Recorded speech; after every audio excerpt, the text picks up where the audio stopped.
Hi gang, I'm Mike from Mike's Music Express and I want to tell you all about the best band in the world right now, the Growlers. Let's go, let's do it.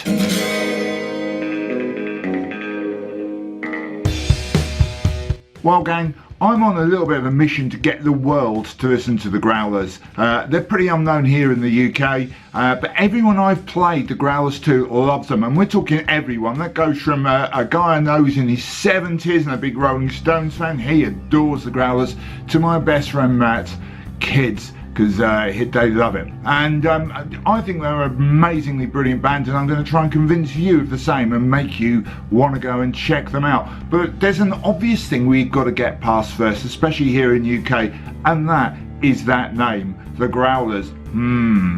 Just imagine you're assigned a super cool guy, really good looking, you're rich, young, attractive, funny, witty, well connected. You even like those little videos on Facebook of cats being funny. You're the sort of babe magnet every guy wants to be, but you've got one problem, and that's your name. When people hear Adolf, they're a little bit worried, and when they realise that your surname's Hitler and you sound remarkably like the world's most evil man, no one's going to want to go near you. And that's the problem the Growlers have got. You see, they're from California, and in the States, Growlers means something completely different. A growler is a jug of beer or a measurement of beer or an ugly person. There's even a beer brand called Growler beer.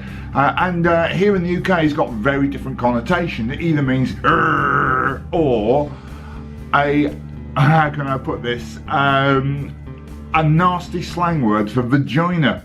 That's right, that beer over here would be called Old Vagina. Not really going to sell very many called that, are you? And that's the problem. That's the problem the Growlers have got in this country. I mean, I heard about the Growlers, right, through a girlfriend of a friend of mine. And we were sitting around talking a few years ago, and I asked her sort of what she's listening to, because I'm a big music fan, obviously, is why I do this. And she said a load of other bands, and in that band were the Growlers, and I'd never heard of the Growlers at that point.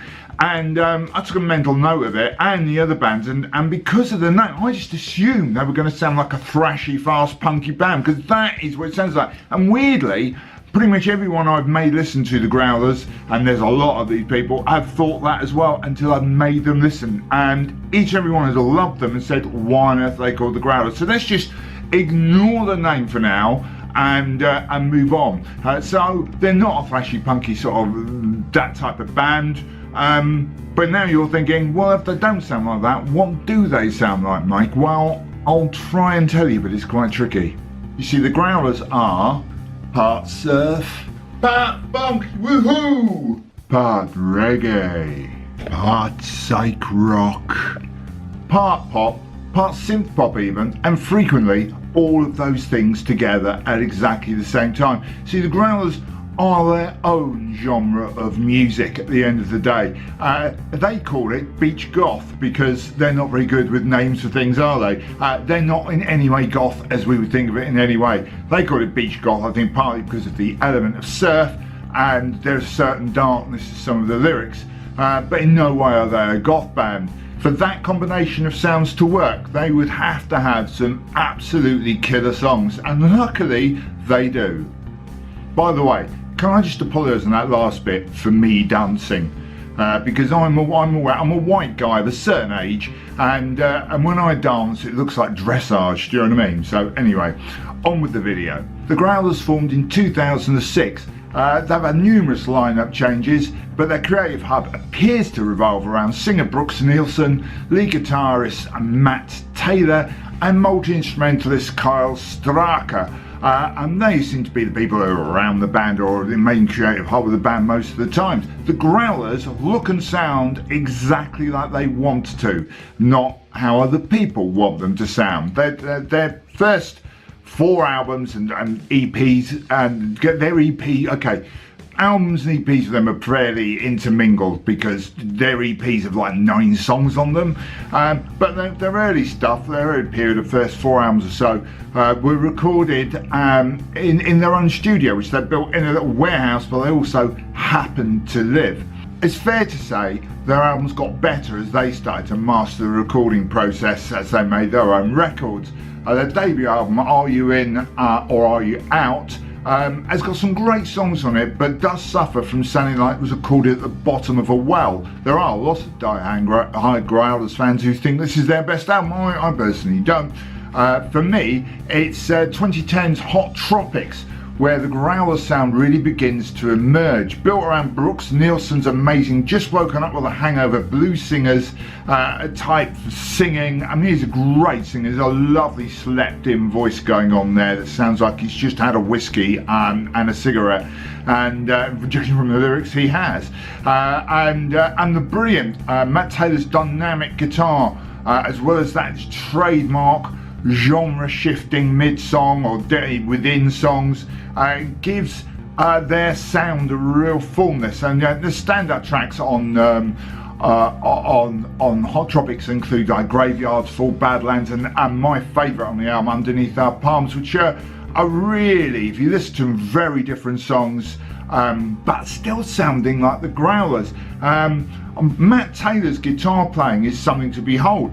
Now, don't get me wrong, the Growlers sound nothing like the Smiths, but there is something that reminds me of Johnny Marr about him. Not because he sounds like Johnny Marr, he's far more surf-based, but the fact that you get the idea there's a brilliant guitarist playing, but there aren't any really tossy guitar solos with someone playing it, for hours on end, which I don't really go for. Instead, it's like intricately woven pieces of music around the vocals that really work together. And once again, the Growlers are nothing like the Smiths. They're far sexier, and I'm a big Smiths fan, I can still say that. So Hot Tropics, great album. The first time they sounded like they were at the bottom of the well, perhaps about halfway up it. Still slightly DIY, but you can actually hear what they're doing.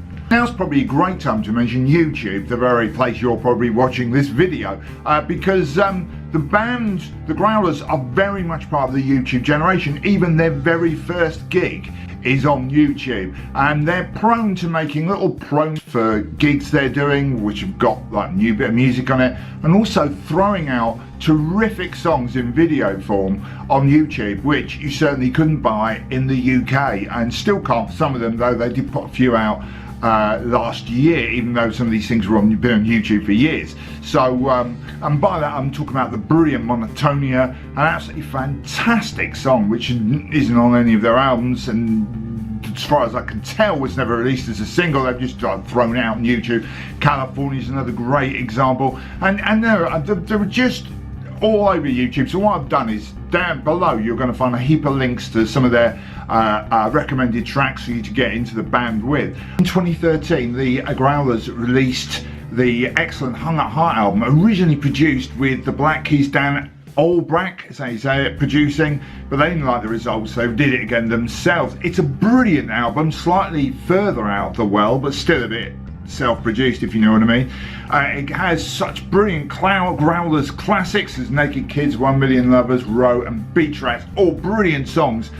They also released the Gilded Pleasures / Not Psyche EP. Now let's get this clear, I live in the UK and this is made by somebody who's British and loves the Growlers. In the States, they probably release things slightly differently. Certainly Not Psyche is like the great title. We don't want to be called a psych rock band, even though they are quite psych rocky, as I said earlier, but they will release an EP, 9-track EP, and call it Not Psych. Then was put together with a couple more tracks and then appears as Gilded Pleasures. I've got Not Psych because that's what you could get in this country, do you know what I mean? So I don't know where you are, which one of those two. They're more or less the same thing. All released in the space of a year. Really phenomenally productive time for the Growlers, and you know what? Great records, both of them, and really astonishing piece of psych, rock, reggae, beach goth, whatever you want to call it, with brilliant vocals and some terrific lyrics. And then they accidentally burnt down their live-in studio, homemade place where they lived and worked. Yeah, that's going to cause a problem or two, isn't it? well, you'd think it'd be a problem, but the next year, the Growlers went on to release, for me, their masterpiece album so far, because they're still making and recording music, The Brilliant Chinese Fountain. Now, Brooks says this was their first attempt at a polished, grown-up sound.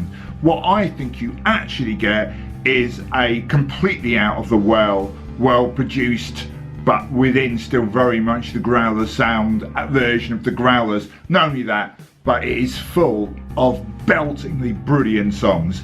As I say, there are links below to a number of Growlers tracks, but if you want to just jump off and check out an album, go there. It's a brilliant starting point for the Growlers. You can go backwards and forwards, but there's only one more album after, but you can go backwards and check out their other stuff from there, and you'll get a really good grounding for what they're about. For me, Chinese Fountain is an absolutely brilliant album. Every single track is fantastic. The title track appears to be some sort of Growlers manifesto. Contains the amazing lyric, "The internet is bigger than Jesus or John Lennon," reference there to the Beatles, and Matt stated issues with saying they were bigger than Jesus. And it also contains Going Gets Tougher, a song about being broke after your house / studio was burnt down. Dull Boy, Not the Man. They're all great. And it also contains my favourite chorus lyric of all time by any band ever, which is, "There's nothing as depressing as good advice." Great stuff, Brooks. What an absolute peach of a record it is, and as I say, an ideal jumping off point if you want to just go and dive in and check them out. The Growlers really don't sound like anyone else, but at the same time, they sound like lots of other things just put together. So they sound like themselves. I'm just repeating myself here, Anna. You've got the idea. Terrific band. After they released Chinese Fountain, they went on tour, etc., etc. And in 2016, after that, they released City Club. Now, it's worth just having a quick look at the modus operandi of how the Growlers appear to work. And in a new few interviews I've seen, they're sort of backed up as well by what they've said. So the Growlers release album, go and tour it for a chunk of time. It can be like a couple of years or whatever, and then just stop.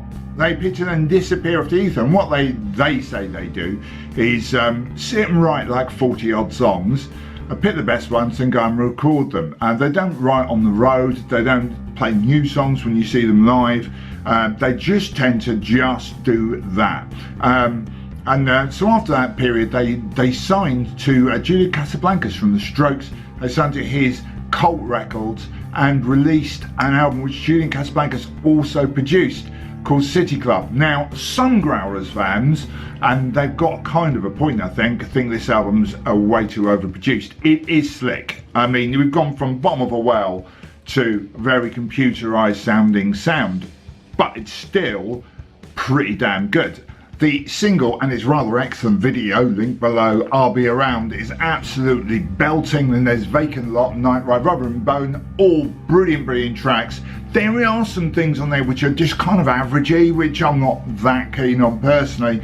But the modus operandi, as I say, of the band is that they've been on tour. I was lucky enough to get to see them in London on that City Club tour, and they were absolutely brilliant. Let me just explain. Very charismatic frontman, Brooks is, with his sort of odd dancing. When you see them, know what I'm doing now, as he dances around the stage. Brilliant band, played everything, and no support act, just 2.5 hours of the Growlers playing their back catalogue and having a great time. They were absolutely brilliant, one of the best bands I've seen in years. If you get a chance to go and see them, go, you'll love it. I dragged along a couple of friends who hadn't heard a note of theirs and are now absolutely fanatical fans. And when I say fanatical fans, the Growlers have just announced a new tour, the Beach Goth Tour for 2018. Now, this is recorded in June 2018, and in November they're going to be doing like a handful of dates in Europe. And my friends who I took to that gig can't make the London date, so we are all going en masse to Amsterdam to see them. We're that big fans that we just want to make sure we see them. I'll go to London as well because I can do that. But hey, and that's what's happened to Growlers recently. They played last year, and then they disappeared. And this is like that time, you know, the Zeppelins flying over, the engines cut out, and now we're waiting for the crash, which will be hopefully a new Growlers album. The fact they've called it the Beach Goth Tour makes you wonder if the album would be called Beach Goth. I hope not, because it'll just make people think they're a goth band.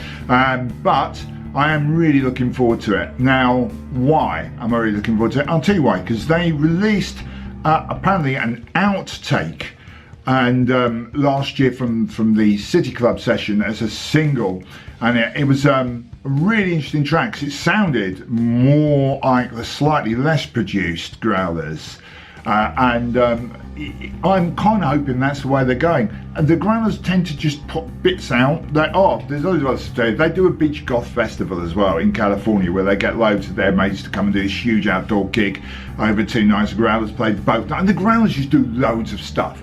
And they're always shoving weird bits out on little trailers for their shows, as I say, on YouTube. And that stuff's got really dubby now and really sort of slightly more lo-fi. So personally, I'm really excited about the idea of a new Growlers album. On top of that, they always come up with some belting songs. So hopefully this little video here on the Growlers, a little introduction to them, has made you at least vaguely interested in checking them out. As I say, the link's below. Have a look at them, see what you think, and let me know. Comment below. Let me know what you thought of them, and I'm hoping you'll really grow to enjoy and love the band as much as I do. Please also remember to subscribe to this channel, and I hope you've enjoyed the show. If you have, thumbs up if you liked it. Don't if you didn't. I can't think why you wouldn't have done. I'm in it. Anyway, hope to see you again soon. Don't forget to subscribe. Until later, bye now.